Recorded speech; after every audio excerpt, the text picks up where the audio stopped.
Welcome back to the channel, guys. I'm Harsel, and today we're tackling something that trips up so many people, the integumentary system. Seriously, if you've ever stared at a surgical report and felt completely lost in the maze of skin procedure rules, trust me, you are not alone. But don't worry, because today we're taking this heavy, rule-packed subject and turning it into a super clear, logical, and highly visual algorithm. Let's decode this together. Okay, so here's our roadmap for today. We're going to hit 5 key areas. First, anatomy and skin biopsies, then measuring excisions, followed by wound repair classifications, tissue transfers and flaps, and finally, skin replacement grafts. Let's jump right in.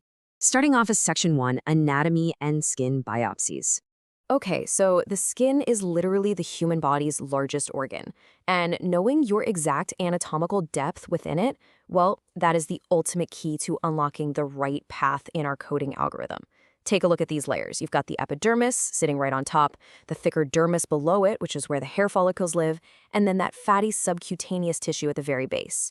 Whether a surgeon's blade stays in the dermis or plunges all the way down into that subcutaneous tissue, well, that changes everything for us as coders.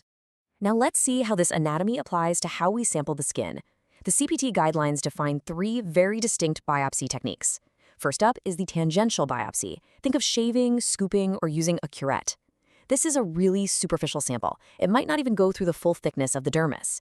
Next, we have the punch biopsy, which uses a specific tool to grab a full-thickness cylindrical sample. And lastly, there's the incisional biopsy. This is where the surgeon uses a sharp blade to take out a full-thickness wedge of tissue, often going deep into that subcutaneous space we just talked about. To really get this, check out the physical difference between these tools right here. On the left, see how that flexible blade is taking a shallow tangential slice right off the top.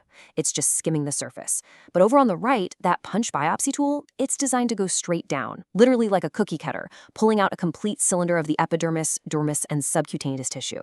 So choosing the right code relies entirely on knowing which physical tool was used and what depth they reached. All right, moving on to Section 2, measuring and excising lesions. Listen. If there is absolutely only one rule you take away from this entire explainer today, let it be this formula right here. When a surgeon removes a lesion, you can't just look at the size of the lesion itself, no way. You must calculate the total excise diameter. To do that, you take the greatest clinical diameter of the lesion, and then you add the narrowest margin required to adequately remove it. But here is the massive catch. You have to add that margin twice, once for each side of the lesion. Don't forget that. Let's actually visualize this math so it sticks.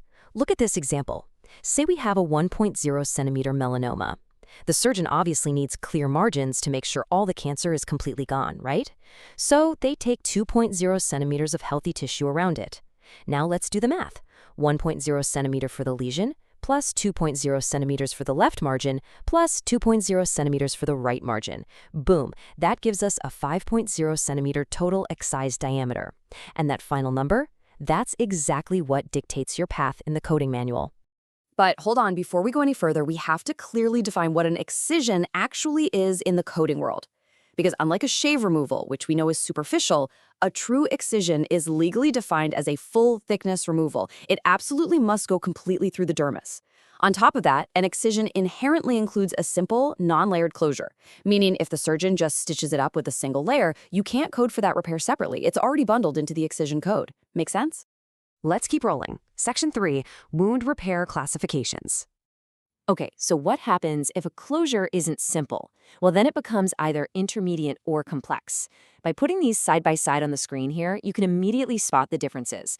An intermediate repair requires a layered closure of one or more of the deeper layers, like subcutaneous tissue or non-muscle fascia.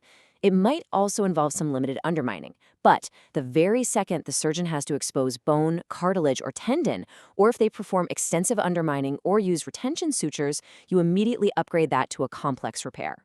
Now, I really want to anchor that abstract rule to a concrete visual for you. We just mentioned extensive undermining as a trigger for a complex repair. But honestly, what does extensive even mean? By the book, it legally means that the distance of the tissue freed up beneath the skin is greater than or equal to the maximum width of the defect itself. Notice how the defect in this image is 2 centimeters wide, and the surgeon has undermined the tissue exactly 2 centimeters outward in an arc? That precise measurement is exactly what justifies bumping this up to a complex categorization. All right, on to section 4, tissue transfers and flaps. Sometimes, guys, a wound is simply too large, or it's located in an area that's just too tricky for a standard linear repair. And that brings us to the really cool world of geometric tissue rearrangement. These adjacent tissue transfers involve freeing up healthy local skin right next to the defect and physically moving it. On the top here, you're looking at an advancement flap. This is where tissue is pulled straight forward in a linear motion over the primary defect. And on the bottom, that's a rotation flap. A curved incision is made and the tissue is pivoted around a fixed point. But the absolute golden rule here is that this tissue has to remain attached to its original blood supply during the entire transfer. Just look at this diagram. It brilliantly reveals the incredible complexity of advanced flaps. This is a midface flap, specifically a zygomaticofacial flap. I know, a mouthful. But look at the intricate details beneath the surface. The surgeon has to mobilize and release the skin and muscle, all while carefully navigating around and preserving those vital vascular pedicles and facial nerve branches. It is a wildly demanding procedure to close a defect while still keeping everything functional and looking good aesthetically. So, when you're reviewing an operative report for a tissue transfer, there are some very strict rules you've got to follow. First off, the excision of the lesion is already included in the transfer code. Do not double dip. Second, simply undermining the skin does not count as a transfer. And finally, you have to use a little bit of coder math. Your total defect size has to be calculated by adding the area of the primary defect, where the lesion originally was, plus the area of the secondary defect that was created by moving the flap. And that brings us to our final stop, Section 5, Skin Replacement Grafts. For this final step in our pipeline, we have to look at what happens when local, adjacent tissue just isn't going to cut it, and an entirely new skin has to be grafted onto the wound bed. The very first question you have to ask yourself as a coder is, where is this skin coming from? An autograft means the tissue was harvested directly from the patient's own body, like taking healthy skin from a thigh to cover a burn on the arm. A skin substitute, though, is completely different. This means using non-autologous human skin, like a cadaver graft, or animal grafts, like xenografts, or even synthetic biological scaffolding. You absolutely must verify the exact material used in the op report. Check out this table. Notice how the CPT guidelines pivot completely based on the patient's age and body size? It's fascinating. When you're quantifying these graphs, adults and children over the age of 10 are measured in raw, 100 square centimeter increments. But for infants and children under the age of 10, the entire system flips. It changes to percentages of total body surface area. Why? Because a 50 square centimeter burn on an adult is pretty minor, but on an infant, that represents a massive percentage of their overall body area. All right, guys, as we wrap this up, I want you to treat everything we talked about today as your personal coder's algorithm. Every single time you approach an integumentary procedure, mentally run through this final checklist. Did you accurately calculate those margins? Did you verify the exact anatomical depth of the excision or biopsy? And did you clearly identify if the repair was simple, intermediate, complex, or a full tissue transfer? Nailing these visual rules totally takes the guesswork out of the equation. But hey, it definitely begs the question, if just the surface of the skin is this strictly regulated, what kind of hidden coding traps are waiting for us when we cut deeper into the musculoskeletal system? We're going to find out.